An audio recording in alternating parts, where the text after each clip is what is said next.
प्रेरितों के काम अध्याय 17 वचन 30 और 31 मैं पढ़ रही हूँ, ध्यान देकर सुनो। इसलिए परमेश्वर ने अज्ञानता के समयों पर ध्यान नहीं दिया, पर अब हर जगह सब मनुष्यों को मन फिराने की आज्ञा देता है, क्योंकि उसने एक दिन ठहराया है जिसमें वह उस मनुष्य के द्वारा धर्म से जगत का न्याय करेगा जिसे उसने ठहराया है, और उसे मरे हुओं में से जिलाकर यह बात सब पर प्रमाणित कर दी है। Hallelujah, hallelujah, hallelujah, hallelujah, hallelujah, hallelujah. परमेश्वर का वचन बता रहा है, इसलिए परमेश्वर ने अज्ञानता के समयों पर ध्यान नहीं दिया, पर अब सब जगह वो हर मनुष्य को मन फिराने की आज्ञा देता है। ये अज्ञानता का समय कौन सा है जिस पर परमेश्वर ने ध्यान नहीं दिया था? वो ये समय है जब तक परमेश्वर का पुत्र मसीहा इंसान बनकर धरती पर नहीं आया था। यीशु के धरती पर आने का पहले का जो समय है उसे बाइबल अज्ञानता का समय कहता है, क्योंकि वो ऐसा समय था जब दुनिया के लोग परमेश्वर को, अपने जीवनदाता को, अपने सृष्टिकर्ता को पहचानते नहीं थे।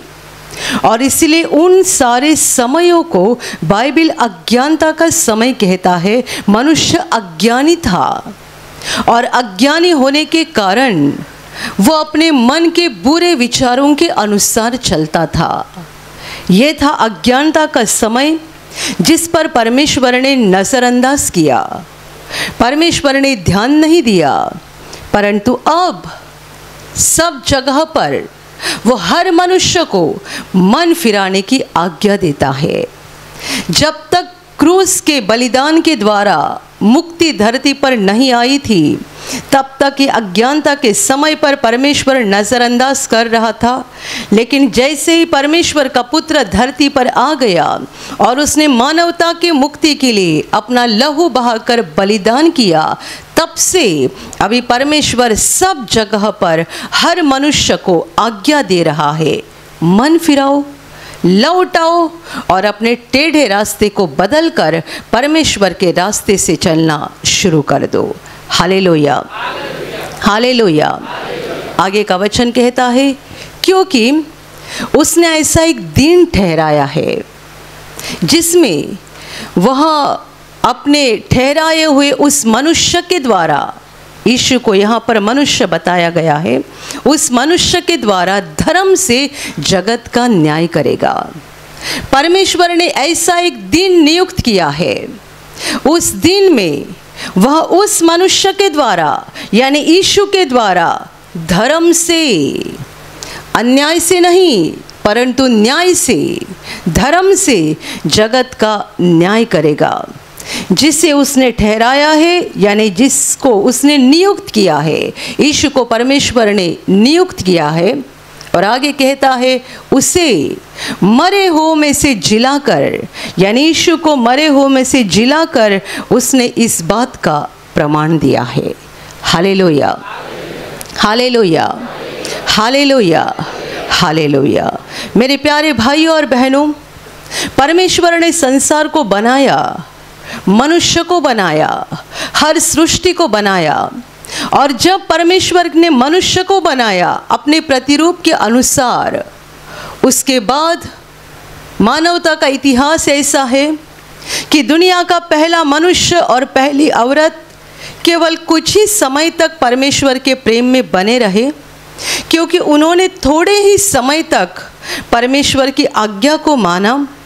और जब उन्होंने परमेश्वर की आज्ञा का उल्लंघन किया, तब से लेकर मनुष्य अपनी मर्जी से चलने लगा और उसके बाद जितने सारे लोग संसार में आते गए, हर कोई अपनी अपनी मर्जी के अनुसार चलने लगे। जिसको जो अच्छा लगता है वो कर रहा था। और सबसे भयानक बात ये हो रही थी कि सृष्टिकर्ता को भूलकर इंसान सृष्टि के पीछे पड़ा था। सृष्टिकर्ता की आराधना करने की बात छोड़कर सृष्टि की आराधना की जा रही थी। जीवनदाता, निर्माता, विधाता, सृष्टिकर्ता, बनाने वाला, रचाने वाला, इसे लोग भूल गए थे और लोग सृष्टि के पीछे पड़े थे। उन्हें सूरज बड़ा लगता है, पहाड़ बड़ा लगता है, पेड़ बड़ा लगता है, क्या क्या बड़ा लगता है, और सृष्टिकर्ता को सब भूल चुके थे। ये सबसे बड़ी बात हो गई थी और इसी का नतीजा ये था कि हर कोई अपने अपने मन की बुरी वासनाओं के अनुसार चल रहे थे, झूठ बोल रहे थे, एक दूसरे को फंसा रहे थे, लूट रहे थे, अन्याय कर रहे थे, अत्याचार कर रहे थे, व्यभिचार कर रहे थे और हर प्रकार की बुराई से मनुष्यों का जीवन भरा हुआ था। वो ऐसा समय था जब परमेश्वर संसार में प्रकट नहीं हुआ था और लोग सृष्टिकर्ता को जानते ही नहीं थे। करीबन 4000 साल दुनिया का इतिहास ऐसा रहा है।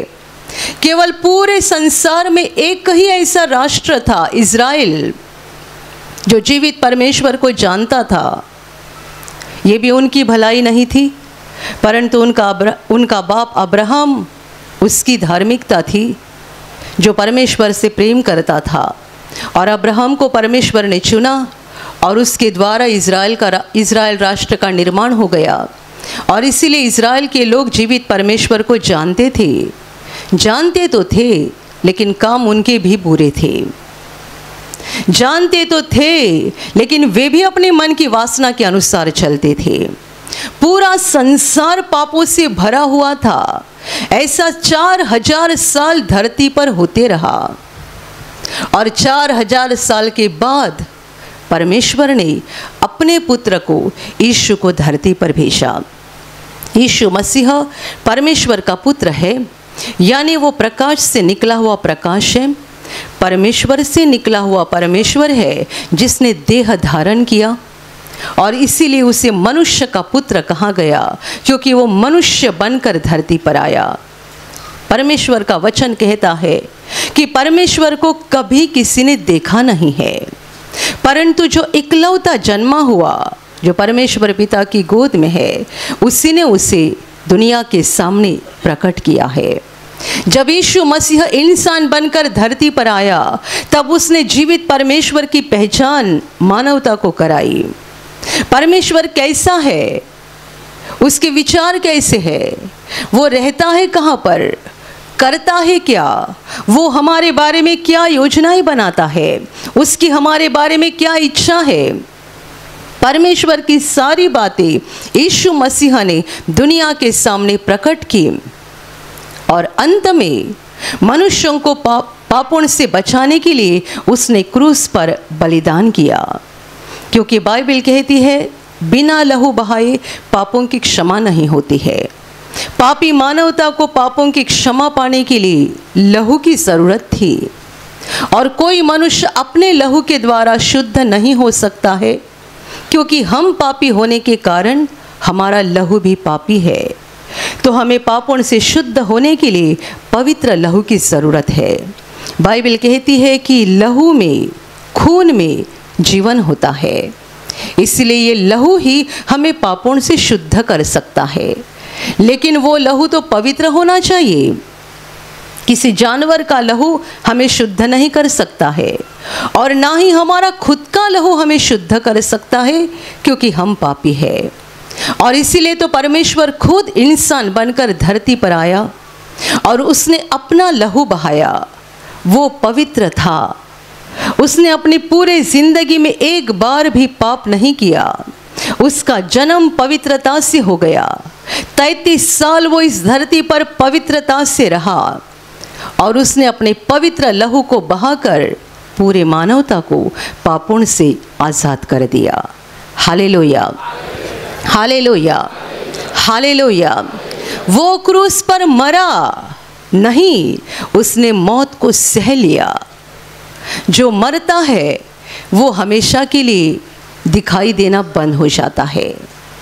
यीशु मरा नहीं, परंतु उसने मौत को सह लिया, क्योंकि मृत्यु के तीसरे दिन बाद वो जीवित हो गया। और आज तक वो जीवित है। आप यहाँ आए हो, दूर दूर से आए हो यीशु के नाम से। मैं यहाँ खड़ी हूँ यीशु के नाम से। यदि वो मरा हुआ है तो आपका यहाँ आना व्यर्थ है, और मेरा यहाँ खड़ा होकर उसके नाम से घोषणा करना व्यर्थ है। परंतु वो मरा हुआ नहीं है, वो जिंदा है, वो जिंदा है। उसने मौत को सह लिया था। हमारे जीवन के ऊपर के सारे श्रापों को नष्ट करने के लिए उसने मौत को सह लिया था। उसने मौत को सह लिया। तीसरे दिन बाद परमेश्वर पिता ने उसे जीवित उठाया। और बाइबल कहती है ये वही मनुष्य है जिसे परमेश्वर ने न्यायाधीश बनाया है। वो आएगा इंसाफ करने के लिए। ये संसार का न्यायाधीश है। वचन कहता है परमेश्वर ने उसे ठहराया है, नियुक्त किया है। किस बात के लिए? वो धर्म से दुनिया का न्याय करेगा। परमेश्वर ने उसको न्याय करने के लिए नियुक्त किया है, क्योंकि उसी ने तो मनुष्यों के पापों को उठाया था, उसी ने तो अपना लहू बहाया था। तो वही आएगा मनुष्य का इंसाफ करने के लिए। Hallelujah, hallelujah, hallelujah. ये अज्ञानता का समय था जब संसार परमेश्वर के बारे में अज्ञानी था, अनजान था, परमेश्वर को नहीं जानता था, परमेश्वर के रास्तों को नहीं जानता था, परमेश्वर के मार्गों को नहीं जानता था, परमेश्वर के पवित्र बातों को नहीं जानता था। लेकिन 4000 साल बाद परमेश्वर का पुत्र यीशु मसीह धरती पर आया। उसने जीवित परमेश्वर को संसार के सामने प्रकट किया। और इसीलिए वचन कहता है अभी परमेश्वर आज्ञा दे रहा है, हर जगह सब मनुष्यों को आज्ञा दे रहा है। क्या आज्ञा है? मन फिराओ, मन फिराओ, अपना गलत रास्ता छोड़ दो, अपने टेढ़े दिल को सही बनाओ, मन फिराओ और परमेश्वर के पास लौट आओ। Hallelujah, hallelujah, hallelujah. मेरे प्यारे भाई और बहनों, जब तक यीशु धरती पर नहीं आया था दुनिया में अज्ञानता का समय था। और अज्ञानता के समय में मनुष्यों ने जो भी पाप किए, जो भी बुरे काम किए, सबों के ऊपर परमेश्वर ने नजरअंदाज किया। लेकिन यीशु के बाद से परमेश्वर अभी आज्ञा दे रहा है कि सब जगह पर सब लोगों ने मन फिराना ज़रूरी है, अपने पापों का पश्चाताप करना ज़रूरी है, पापों का त्याग करना ज़रूरी है और परमेश्वर के सच्चाई के रास्तों से चलना ज़रूरी है। वो अज्ञानता का समय था। बिल्कुल वैसे ही आप में से हर एक के जीवन में अज्ञानता का समय था, जब आप परमेश्वर को पहचानते नहीं थे, परमेश्वर के मार्ग को जानते नहीं थे और आप अपनी मर्जी से चल रहे थे। हर मनुष्य के जीवन में अज्ञानता का समय रहता है और ये समय तब खत्म हो जाता है जब हम यीशु के पास आते हैं, सुसमाचार को सुनते हैं, दिल में यीशु को ग्रहण करते हैं। तब से अज्ञानता का समय खत्म हो जाता है। जब तक आपने यीशु का नाम नहीं सुना था, क्रूस का संदेश नहीं सुना था, तब तक आपके जीवन में अज्ञानता का समय था। और उस समय में हम सब बुरे काम करते हैं। अज्ञानता के समय में आपने कितने सारे बुरे काम किए होंगे, कितने सारे अधर्म किए हैं। लेकिन परमेश्वर का वचन कहता है उस अज्ञानता के समय के ऊपर परमेश्वर ने नजरअंदाज किया है। लेकिन जिस घड़ी, जिस वक्त आपने यीशु का संदेश सुना, क्रूस का संदेश सुना, परमेश्वर को पहचान लिया, तब से लेकर परमेश्वर आपको मन फिराव की आज्ञा दे रहा है। मन को बदलो, अपना टेढ़ा रास्ता बदलो। मेरे प्यारे भाई और बहनों, हर मनुष्य के जीवन में ये अज्ञानता का समय रहता है, और ये भी समय आता है जब ये अज्ञानता का समय खत्म हो जाता है और उसके कान तक क्रूस का संदेश पहुंच जाता है, उसके दिल तक परमेश्वर के वचन पहुंच जाते हैं। हर मनुष्य के जीवन में समय आता है और तब परमेश्वर की उसके बारे में इच्छा रहती है कि वो अपना गलत रास्ता छोड़कर परमेश्वर के सच्चाई के रास्ते से चलना शुरू करे। Hallelujah, hallelujah, hallelujah. वजह यह है कि ये दुनिया ऐसी ही नहीं रहेगी। वजह यह है कि हम भी ऐसे ही नहीं रहेंगे। आप 40 साल के हैं तो 60 साल के ज़रूर बन जाएंगे, 60 के हैं तो 80 के ज़रूर बन जाएंगे। हो सकता है उतनी उम्र होने के पहले भी आपकी मौत हो सकती है। जिंदगी ऐसी ही नहीं रहती है। जो 25 साल का जवान है उसे लगता है मैं हमेशा ऐसा ही रहूँगा। 25 साल की जवान लड़की है या औरत है, उसे भी लगता है मैं हमेशा ऐसी ही रहूँगी। अपनी जवानी में लोग बड़े अहंकार से बातें करते हैं, दूसरों को ठुकराते हैं, क्या क्या बोलते हैं, कितने अभिमानी होकर बातें करते हैं, क्योंकि उनके शरीर में ताकत रहती है, तंदुरुस्ती रहती है, और उन्हें ऐसा लगता है ये सब ऐसा ही चलते रहेगा। लेकिन जैसे जैसे उम्र बढ़ती जाती है उनके ध्यान में आता है कुछ तो बदलाव हो रहा है, और इस बदलाव को छिपाने के लिए कोशिश भी की जाती है। बाल सफ़ेद हो रहे हैं तो उसको कलर किया जाता है, यानी पेंट लगाया जाता है। ये पेंट क्यों? हम 25 साल के ही दिखे। आप 50 साल की उम्र में या 60 साल की उम्र में भी जवान रहना चाहते होंगे, लेकिन ये समय ख़त्म हो जाएगा, ये वक्त ख़त्म हो जाएगा। कोई बात, कोई समय वैसा ही नहीं रहता है। हम इस दुनिया में हमेशा रहने के लिए नहीं आए हैं, हमें इस दुनिया को छोड़ना है।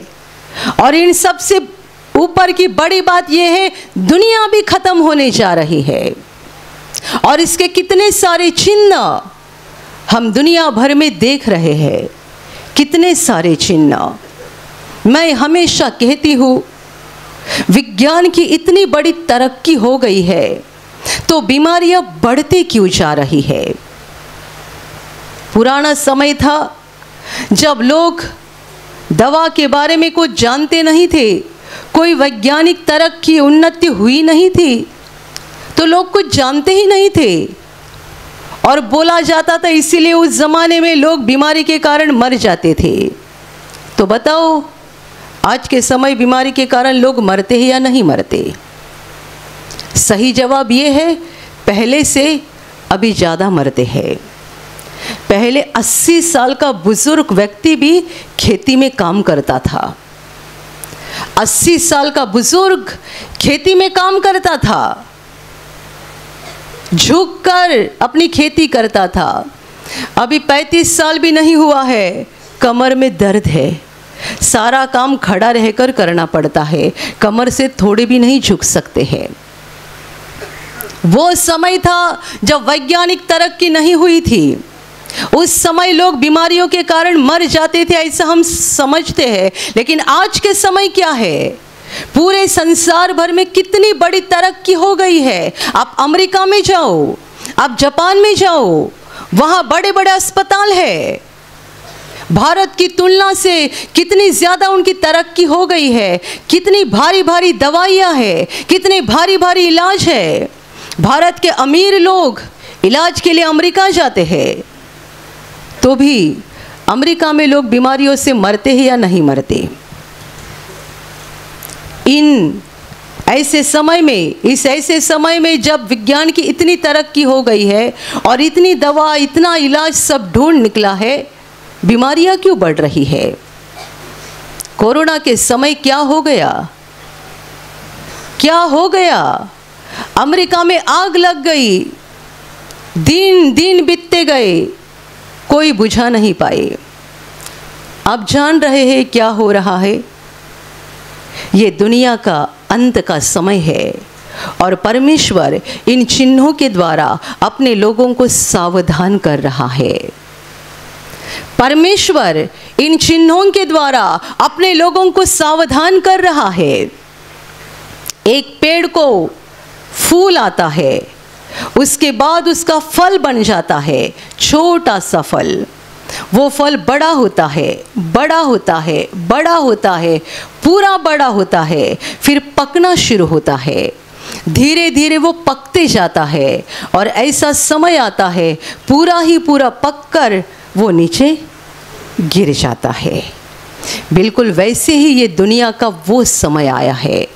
हम पेड़ पर आया हुआ फूल देखते हैं, उसका फल बना हुआ देखते हैं, फल बड़ा हुआ देखते हैं, फल पक गया देखते हैं, गिर गया देखते हैं, लेकिन ये जो सारी प्रोसेस होती है वो हम अपनी आँखों से देख नहीं सकते। दुनिया की हालत वैसी हो गई है। ये फल पक चुका है, अभी गिरने का समय आ गया है, और जब फल पेड़ पर से गिर जाता है वो वैसा ही नहीं रहता, टूट जाता है। Hallelujah, hallelujah, hallelujah, hallelujah, hallelujah. परमेश्वर अपने लोगों को सावधान कर रहा है। सोते मत रहो, जाग जाओ, गलत रास्ता छोड़ दो। आज तक सोचा होगा ये चलता है, वो चलता है, ये चलेगा, वो चलेगा। आज तक ऐसा सोचा होगा, लेकिन अभी ध्यान में रखना, समय थोड़ा बचा है। या तो मेरा समय थोड़ा बचा है या तो दुनिया का समय थोड़ा बचा है। आप अपने बारे में सोचो, या तो मेरा खुद का समय थोड़ा बचा है या तो दुनिया का समय थोड़ा बचा है, लेकिन कुछ तो ज़रूर होने वाला है। इसके पहले सावधान हो जाओ, मन फिराओ, अपने गलत रास्ते को छोड़ दो। केवल हालेलुया करना और गाना गाना हमारा उद्धार नहीं कर सकता है। दिल को बदलने के बाद ही हमारी आत्मा का उद्धार होता है। हालेलुया बोलना आसान बात है, तालियां बजाना आसान बात है, लेकिन पापों को छोड़ना कठिन बात है। अपने आप को परखो, क्या आपने अपने पापों का त्याग किया है? कई बार लोग यहाँ पर गवाही देते हैं, हम अपने धंधे में झूठ बोलते थे। एक बहन ने गवाही दी थी, अभी अभी की आई हुई गवाही है। उनके घर का फ्रीज कूलिंग होना बंद हो गया था। मैकेनिक को बुलाया, मैकेनिक ने देखा और उनको बड़ा खर्चा बताया, बड़ा खर्चा। मुझे अमाउंट रकम याद नहीं है, लगता है 7-8 हज़ार ऐसा कुछ तो खर्चा बताया। ये बहन ने सोचा इतना खर्चा करना पड़ेगा। उसने मोबाइल पे प्रार्थना शुरू कर दी। उस मैकेनिक ने प्रार्थना सुनी और उनको बोला, प्रभु में जाते हो क्या? मैं भी जाता हूँ। और फिर आगे बोलता है, आपके फ्रिज को ज़्यादा कुछ हुआ नहीं है, इसको बंद रखिएगा और रात को शुरू करना शुरू हो जाएगा। उन्होंने वैसा किया और फिर थोड़ा सा ही काम था, कुछ तो 200-300 रुपए में काम हो गया, फ्रिज शुरू हो गया।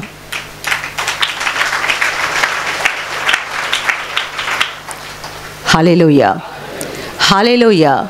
आपने प्रभु की महिमा के लिए तालियां बजाई, अच्छी बात है, लेकिन मैं इसमें मनुष्य का टेढ़ा दिल आपको दिखाना चाहती हूँ। मैं भी प्रभु में जाता हूँ, हाँ, और वहाँ जाके उनको फंसा रहे हैं। आपके बीच में भी मैकेनिक बैठे हुए होंगे, आपके पास गाड़ी रिपेयर के लिए आती है, खर्चा है 100 रुपया, आप बता रहे 1500 रुपया। करते हैं या नहीं करते?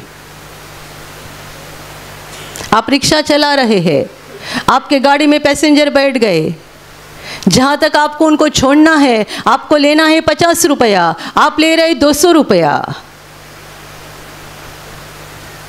जब मोबाइल पे प्रार्थना शुरू हो गई तब ये बोल रहा है, प्रार्थना में जाते हो, प्रभु में जाते हो क्या? मैं भी जाता हूँ। और फिर एकदम कम खर्चा बताया। Hallelujah, hallelujah. ऐसे लोग रहते हैं जिनको लगता है हमारा हालेलुया बोलना, तालियां बजाना हमारा उद्धार करेगा। यीशु ने कहा था, मुझे हे प्रभु बोलने वाले सब लोग स्वर्ग में नहीं जाएंगे, परंतु वही लोग जाएंगे जो मेरे परमेश्वर पिता के इच्छा के अनुसार चलते हैं। Hallelujah, hallelujah, hallelujah, hallelujah. ये मत कहो कि हमारा धंधा ही ऐसा है, ऐसा करना पड़ता है, ये बोलना पड़ता है, ये सब चलता है। यदि ऐसा है तो ये धंधा छोड़ दो, रास्ते पे बैठ के सब्जी बेचो, लेकिन स्वर्ग में जाओ। ऐसी ऑफिस में बैठ के बुरा काम करोगे और बाद में नरक में जाओगे, इससे भला रास्ते पे बैठ के सब्जी बेचो और एक दिन स्वर्ग में पहुंचो। लेकिन सब्जी बेचने का काम भी नेकी से ही करना पड़ेगा। काम छोटा हो या बड़ा हो, सब नेकी से ही करना पड़ेगा। परमेश्वर का कैमरा चालू रहता है 24 घंटा। Hallelujah, hallelujah, hallelujah. प्रभु ने तो हमें ऐसी आज्ञा दी है कि यदि हमारा एक हाथ पाप करने के लिए हमें मजबूर करता है तो उसे तोड़ डालो। दोनों हाथ को लेकर नरक में जाने से भला ये कि एक हाथ को लेकर स्वर्ग में पहुंच जाओ। यदि तुम्हारी एक आंख तुम्हें पाप करने के लिए मजबूर कर रही है तो आंख को निकाल डालो। कैसा प्रभु है देखो, कैसी है उसकी शिक्षा। इसलिए तो लोग बस चंगाई पाते थे और भाग जाते थे। ये हम कुछ नहीं कर सकते, बस हमको ठीक करो, बाकी हम जा रहे अपने अपने घर पे।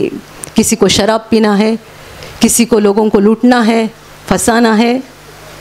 तुम्हारी एक आंख तुम्हें पाप करने के लिए मजबूर कर रही है तो उस आंख को भी निकाल डालो। दोनों आंख को लेकर नरक में जाने से भला ये है एक आंख के साथ अनंत जीवन में प्रवेश करो। हालेलुया। ये मुमकिन नहीं है कि हम हमारी आंख को तोड़ निकाल के डाल दे या हमारे हाथ को तोड़ दे, लेकिन प्रभु इतने कड़क रीति से इसीलिए बता रहा है कि हम समझे कि हमें पाप से अपने आप को कितना दूर करना है। पाप कितनी भयानक बात है। आप कहते होगे मेरा धंधा ऐसा है, इसमें ऐसा करना पड़ता है, ऐसा करना पड़ता है, ऐसा बोलना पड़ता है। ऐसा करके आप अपने आप को फंसा रहे हैं। ध्यान में रखना, आप आज जैसे वैसे कल नहीं रहोगे, हमेशा वैसे नहीं रहोगे। समय आएगा आपके शरीर में खतरनाक बीमारी आ जाएगी और फिर आप रोते रोते प्रभु के पास आओगे, मुझे क्षमा करो, क्षमा करो। इससे अच्छा अभी बुद्धिमानी बन जाओ और होश पे आ जाओ। गलत रास्ता छोड़ दो, पापों का रास्ता छोड़ दो, दूसरों को फंसाना बंद करो, परमेश्वर के खिलाफ जिंदगी बिताना बंद करो। वचन कहता है मन फिराओ। परमेश्वर सलाह नहीं आज्ञा दे रहा है। वचन कहता है वो आज्ञा दे रहा है। सलाह वो बात होती है आप लो या ना लो, आज्ञा ये बात होती है आपको करना ही है। यदि आपने नहीं किया तो आप नहीं बच सकते हैं। ये परमेश्वर की आज्ञा है, मन फिराओ।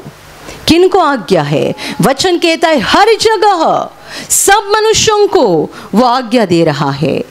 दुनिया के सब मनुष्यों के लिए आज्ञा है, मन फिराओ, गलत रास्ता छोड़ दो। यीशु के आने से पहले परमेश्वर ने एक व्यक्ति को भेजा था यीशु का मार्ग तैयार करने के लिए। वो तभी से इस बात की घोषणा करते हुए आ रहा है। बपतिस्मा करने वाला यूहन्ना बोल रहा था मन फिराओ, मन फिराओ, परमेश्वर का राज्य निकट आ गया है। वो चिल्ला चिल्ला कर बोल रहा था, मन फिराओ, परमेश्वर का राज्य नजदीक आ रहा है। यूहन्ना का समय खत्म हो गया, यीशु दुनिया में आ गया और यीशु ने भी वही ऐलान किया, मन फिराओ, परमेश्वर का राज्य निकट आ गया है। और तब से लेकर, यानी बपतिस्मा करने वाले यूहन्ना से लेकर आज 2025 तक परमेश्वर के सारे सेवक चिल्लाकर दुनिया को बता रहे हैं, मन फिराओ, परमेश्वर का राज्य नजदीक आ गया है। Hallelujah, hallelujah. आप यहाँ एयर कंडीशन हॉल में बैठते हैं और आराम की जिंदगी बिताते हैं, तो ये मत समझो कि आपका अनंत जीवन भी वैसा ही रहेगा। आप आज क्या जीवन जी रहे हैं, इससे महत्वपूर्ण, इससे ज़्यादा महत्वपूर्ण ये है कि आप अपना अनंत जीवन कहाँ बिताने वाले हैं। क्या आप इस बात को लेकर खुश है, मेरा बड़ा बंगला है, मेरा बड़ा फ्लैट है, मेरी गाड़ी है, मेरे पास इतना बैंक बैलेंस है, मेरे पास इतना सोना चांदी है, मेरे पास इतना पैसा है, मेरे अच्छे बच्चे हैं, सब मेरा अच्छा चल रहा है। आप इसको देख रहे हैं, कल का नहीं देख रहे, अनंत जीवन का नहीं देख रहे हैं, तो आप बुद्धिमानी नहीं परंतु एक मूर्ख व्यक्ति है। Hallelujah, hallelujah, hallelujah, hallelujah.